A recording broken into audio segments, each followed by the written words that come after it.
Bon, donc vous êtes une journaliste? voilà, je suis journaliste, je dirige la version française du New Yorker, Jim le Pariseur. D'accord. Je suis depuis 3 samedis de suite sur les manifs. Et vous voyez le casque que j'ai là pour mon scooter, je suis obligée de le porter pour aller couvrir les manifs avec des lunettes de ski. J'ai fait des conflits de guerre, j'ai jamais dû être équipée comme ça. Alors on parle d'une grande démocratie. C'est symbolique ce que vous nous dites là. On parle d'une grande énorme. démocratie, on parle de défendre les institutions depuis 2 jours, que ce soit Castaner, que ce soit Benjamin Griveaux. Mais les institutions, avant de les défendre, il faut les respecter. Et quand on parle au nom de la France, on a des devoirs. Les devoirs, par exemple, c'est quand il y a des bavures policières, et David Dufresne, le journaliste, en est au 238e signalement à la place Beauvau depuis 1 mois, sans aucune réponse du ministère de la Police, enfin de la police, oui, maintenant c'est le ministère de la Police, c'est pas de l'Intérieur, c'est juste de la police. Et il n'y a eu aucun retour du ministère de l'Intérieur sur toutes les bavures qui ont été commises. Alors il y avait 2 boxeurs ce week-end. Il y en avait un, il est en garde à vue et il risque 7 ans de prison.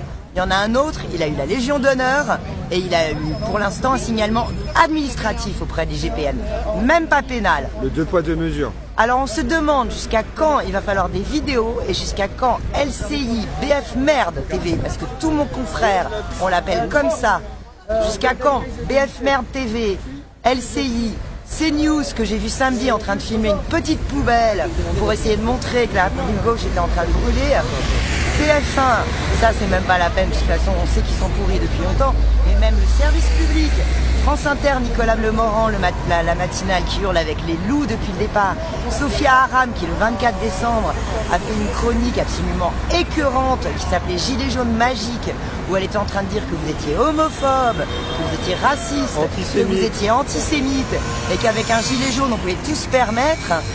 Quand ça va s'arrêter? Parce que nous les journalistes, moi j'ai 22 ans de journaliste derrière moi, j'ai une carte de presse et j'ai honte de mes confrères, j'ai honte de ce que j'appelle la grande manipulation, ce que j'ai mis sur mon site internet qui s'appelle Jim le Pariseur, là je me fais de la pub. Allez-y, allez-y. Ça s'appelle la grande manipulation, parce qu'aujourd'hui on n'informe plus, on fait de la fabrique d'information.